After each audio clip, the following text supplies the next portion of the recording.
بسم اللہ الرحمن الرحیم۔ دیکھیے، ہماری بہن نے جو باتیں کی ہیں اس میں بعض باتیں صحیح ہیں اور بعض باتیں غلط ہیں، تو ذرا ٹھنڈے دل سے چیزوں کو سمجھنے کی کوشش کریں۔ انہوں نے یہ کہا کہ قرآن مجید کی تفسیر احادیث سے ہوتی ہے، بالکل صحیح فرمایا۔ اور یہ بھی انہوں نے صحیح فرمایا کہ جب اللہ اور رسول فیصلہ کر دیں تو ہمیں کیا حق ہوتا ہے کہ اس میں مداخلت کریں۔ ایک مومن کا اور سچے مومن کا اور سچی مومنہ کا کام تو یہ ہوتا ہے کہ اگر ثبوت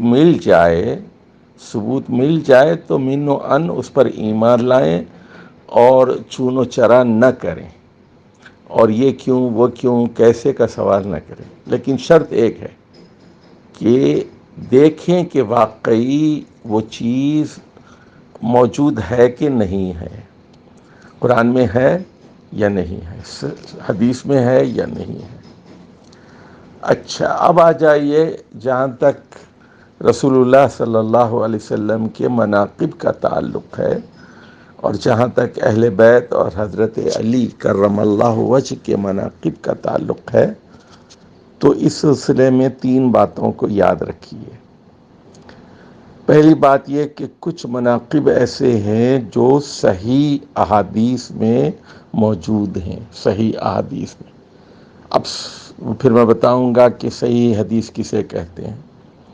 دوسری وہ احادیث ہیں جو ضعیف ہیں۔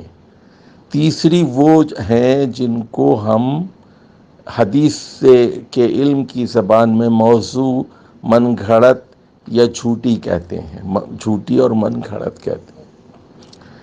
تو صحیح حدیث اس حدیث کو کہتے ہیں جو 5 شرائط پر پوری اترتی ہو، جیسے اس کی سند متصل ہو، اس سند کے تمام راوی عادل، ضابط، نیک، متقی، پرہیزگار ہوں، اور ضابط ہوں یعنی کہ وہ ان کا حافظہ بہت اچھا ہو، یا انہوں نے لکھ لیا ہو یا دماغ میں محفوظ کر لیا ہو، بھولنے والے نہ ہوں۔ اور چوتھی شرط یہ ہے، تو ایک تو سند متصل ہو، دوسرے عادل ہو، تیسرے ضابط ہو، اور چوتھی چیز یہ کہ اس میں شذوذ نہ ہو۔ شذوذ کا مطلب ہوتا ہے کہ اس کی سند یا اس کا مطلب قرآن سے ٹکراتا ہے یا دیگر صحیح احادیث سے ٹکراتا ہے۔ اور 5ویں شرط یہ ہے کہ اس میں علت نہ ہو، حدیث معلول نہ ہو، حدیث معلل نہ ہو، یعنی باریک اور مخفی عیب ایسا ہوتا ہے جس کو ایک ماہر حدیثی پکڑ لیتا ہے، عام آدمی کی گرفت میں نہیں آتا سرسری طور پر۔ تو یہ ہو گئی صحیح حدیث۔ اب ضعیف حدیث وہ ہے جس کی سند ٹوٹی ہوئی ہے، یا جو ہے وہ اس میں کوئی علت ہے یا شذوذ ہے یا راوی کے اوپر اتہام ہے۔ تو اور جھوٹی حدیث، موضوع حدیث وہ حدیث ہے جس کے راوی کذاب ہیں، دجال ہیں، اور جھوٹ ان کے بارے میں مشہور ہیں کہ وہ جھوٹ گھڑ گھڑ کر امت میں پھیلاتے رہیں۔ تو یہ ایک اصولی بات ہے جس کو سمجھنا چاہیے۔ اچھا، اب آ جائیے، ہماری بہن نے یہ جو حدیث بھیجی ہے، لو ان ریاض دا اقلام والبحر مداد والجن حساب والانس کتاب ما فضائل علی بن ابی طالب۔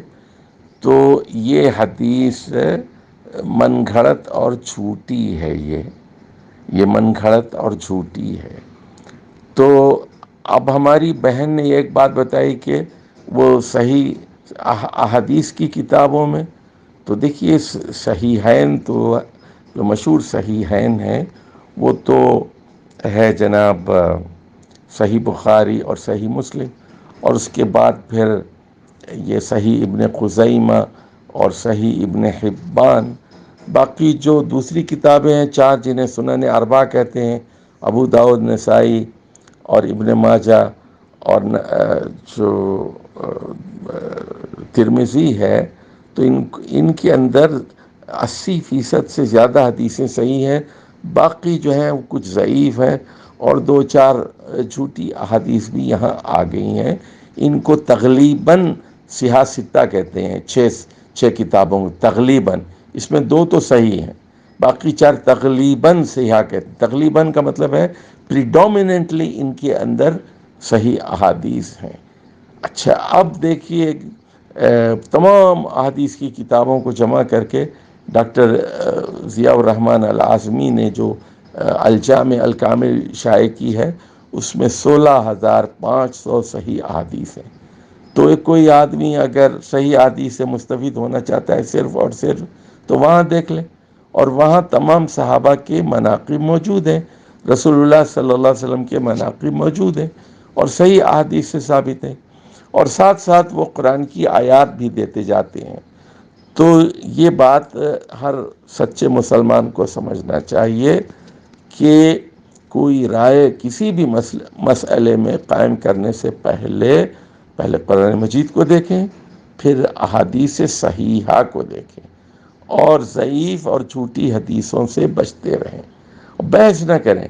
بحث برائے بحث کرنے سے، علم کے بغیر بحث کرنے سے آپ کو کچھ نہیں ملتا، تکلیف ہی ہوتی ہے۔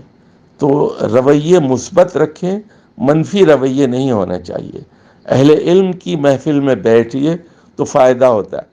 جاہلوں سے بحث مت کیجیے، جاہلوں سے دین مت سیکھیے، بلکہ علماء کے پاس بیٹھیے، اور جو علم حدیث میں مہارت رکھتے ہیں ان کے پاس جائیے اور پوچھیے، اور وہاں طالب علم بن کر جائیے۔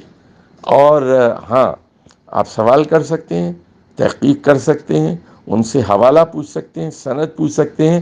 آنکھ بند کر کے کسی کی بات کو بلا دلیل، بلا حوالہ، بلا ریفرنس اور بلا سند قبول مت کیجیے۔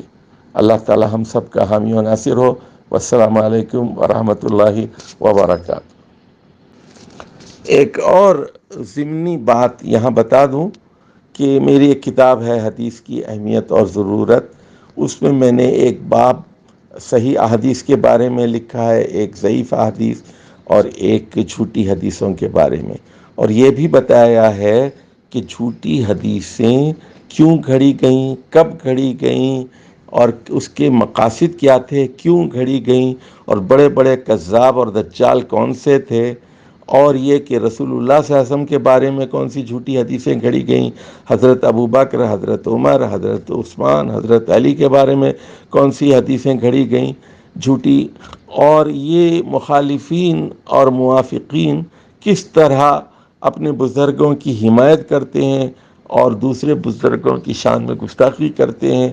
تو یہ ساری چیز اگر سمجھنی ہو تو میری کتاب حدیث کی اہمیت اور ضرورت کا مطالعہ کیجیے، تو انشاءاللہ فائدہ ہوگا۔ السلام علیکم ورحمۃ اللہ وبرکاتہ۔